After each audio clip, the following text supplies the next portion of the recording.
Things began dying off for theatrical cartoons in the mid to late 50s, and Hanna-Barbera realized soon there's going to be no place for us to go, so we'd better pioneer some new inroads. So they looked toward television and they set up their own studio, and the first show they did was called Rough and Ready, which was very simple, and that paved the way for their next show, which was Huckleberry Hound, and after that, in 1959, came Quick Draw McGraw. At that point, Hanna-Barbera were on their way to becoming the kings of made-for-TV animation.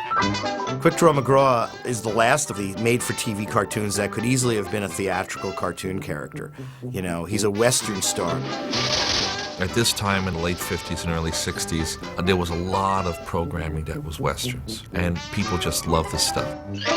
You can look at the early Hanna-Barbera cartoon shows and see a certain amount of where the inspirations came from. The highfalutinist, fastest shootinist, Quick Draw McGraw. Quick Draw had a little bit of Red Skelton in his voice. Daws Butler was wonderful at taking a celebrity and turning the voice into something unique and distinctive. I'll show you. Daws Butler did both the voice of Quick Draw and Baba Louie, and Quick Draw was the lovable dumb guy who talked like this. Howdy, I am Quick Draw McGraw, and don't you forget it.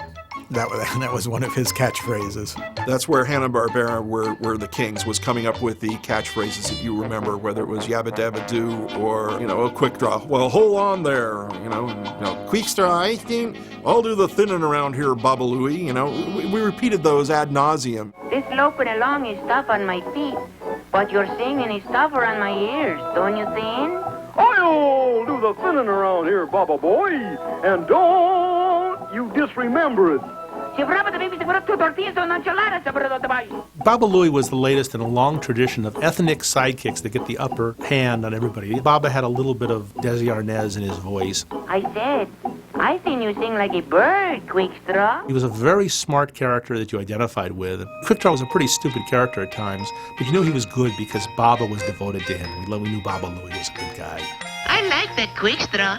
He's got a head for figures. All zeros. Michael Maltese was one of the main, really, creators and writers of Quick Draw McGraw, and he was, of course, one of the great cartoon writers for Warner Brothers cartoons, Looney Tunes. There's Mike Maltese on pretty much every frame of Quick Draw. There's a lot of the smug Daffy in Quick Draw, the wannabe hero who is just too stupid for his own good. It tastes like dynamite. Or too wrapped up in himself to really figure out what he's supposed to be doing. And it kabooms like dynamite. Also, there are more gunshots to the face in Quick Draw McGraw than any other cartoon, and I think he surpasses Daffy for a character who's got his face blown open so many times by gunshots. The emphasis being on the writing kind of helped sort of surmount the problem of elaborate animation. So instead of long periods of pantomime, you would have a fun little bit. Let's say you had one character chases another character and he slips on some oil or something and falls down.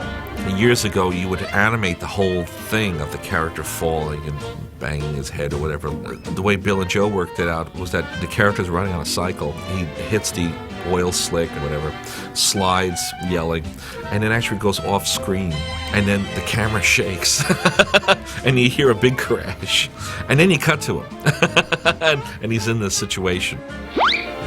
Maltese realized that one of the conceits of the old B-Westerns was the masked Avenger, the Lone Ranger, and so he figured I've got to spoof that aspect in here. And instead of creating a whole new character, he made the character Quick Draw McGraw's alter ego. Olay! Kabong! So that's El Kabong. Yep. And there's more Kabongs. Where that Kabong from? They did the character El Kabong, which is sort of a goof on Zorro, because the Zorro show is very popular. And it's so obviously Quick Draw McGraw. Doesn't fool anybody. But it's funny. And the idea of like smacking somebody in the head with a guitar, and and you hear the strings and everything. As kids, my brother and I were infatuated with El Kabong. So for hours, we would have our little wind-up guitars, and we'd go around like smacking each other on the head, trying to get that perfect resonance, that Kabong, nah. That's kind of it. Hanna-Barbera always kept Quick Draw McGraw with their whole menagerie of stars. Huckleberry Hound and Yogi Bear, and he definitely belongs there. Your kabooming days are over, Dynamite Kaboom! I think what they were learning on the Quick Draw show was the value of cycles, the value of repetitive movement. They were learning the value of pop slogans or, things that are repeated.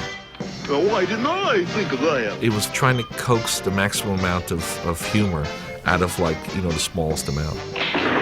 Quick Draw McGraw was the show that established that Hanna-Barbera was this factory that could produce brand new hits every time it turned around.